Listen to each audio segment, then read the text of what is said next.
afternoon, honorable judges. I'm Nafisa from the first speaker of the government team. Pleasantly express my thanks for your interest in discussing our motion today about this house would abolish primary and middle school years that group children based on age and instead group them by competency and intelligence.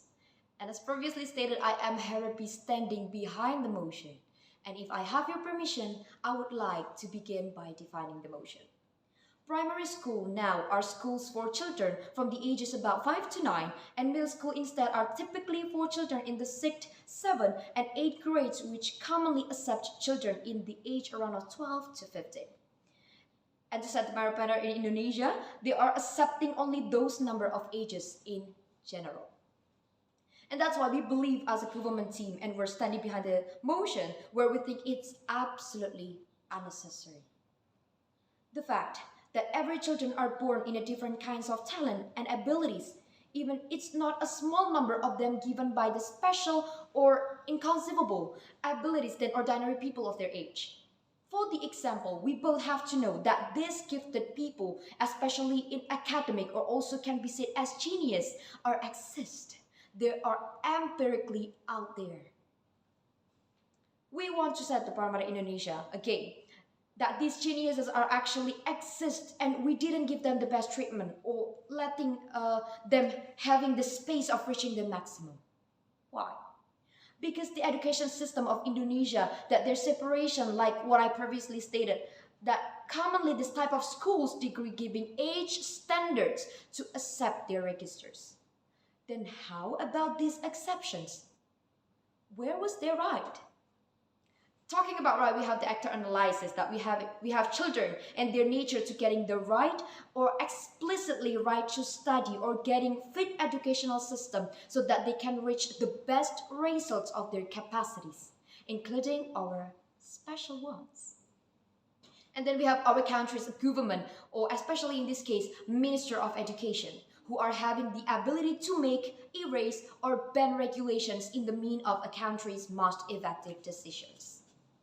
That's why we believe by these separations, by letting kids separated only by the idea of ages, then we will normalize these gifted kids, prevented from getting their right to the most fit form of education. Their out-of-mind ability then will be shut only by the common standard of education where they are actually deserving so much more than people around their age. That's why our goal is to support the balance and fairness towards gifted child's rights of getting most fit treatment of education by supporting the Ministry of Education to erase the age-based separations of schools idea and moving to start creating a grade or schools classes based on child's actual competencies and intelligences. That's why we can conclude the status quo here that Indonesia's education system are still holding the idea of choosing age as main standards to classify educational systems or classes. I mean, come on. This country itself says consciously that children are the future of the nation and we are obliged to create the best educational land for them. Then why not also explicitly create the exact same thing for children with their respective abilities?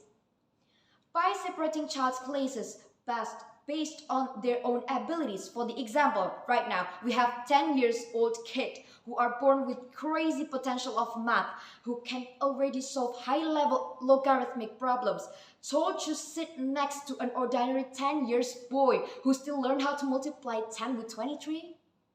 This is absolutely incomparable. And that's why we believe this will cause a problem and an unequal development for children with these different competencies. That's why we believe we must quickly realize the spirit of the motion, since we are said to soon realizing the idea of Indonesia emas in 2045, which has an amazing ideal about how the generation should develop as well as possible. Instead of placing this genius mind and this under-competencies children to the place they shouldn't be just because they're not fitting the common standard of their age, why not equally and straightly place them in a place or class with the same competencies ability? Not the same age, note this. I mean, as long as they can clearly compete, then what was our reason to prevent this? That's why we believe our opinions are absolutely justified, because in Indonesia, we're still grouping their ability by their age, and we have to change the situation if we don't want to clash the government agenda to create the best pioneers of generation. Even if later on the opposite team said that there's already things to handle this, such as an acceleration class, then ladies and gentlemen, come on. The fact that it's not enough yet anyway. We can see this by seeing in one big class, there will only be at most 1 or 2 accelerated students. In fact, we never know whether there are other students who also have extraordinary abilities but have already been normalized until they are finally buried by their environment because of the age doctrine. And instead of wasting time erasing the doctrine, why not just simply support the Ministry of Education to change the regulations? Because they are having a higher hierarchy of right than us and us ordinary citizens. And we will willy-nilly have to comply no matter what if we don't want to get punished by the regulations. To sum up the debate, I have spread my opinion. First thing first, we believe that it's an urgency to quickly make a movement to erase the separation of schools based only on ages, on children's ages, and start moving to create classes especially specified by children's own abilities and competencies. And it's absolutely justified since we are having a really big government agenda that we have to realize in a quick term of time.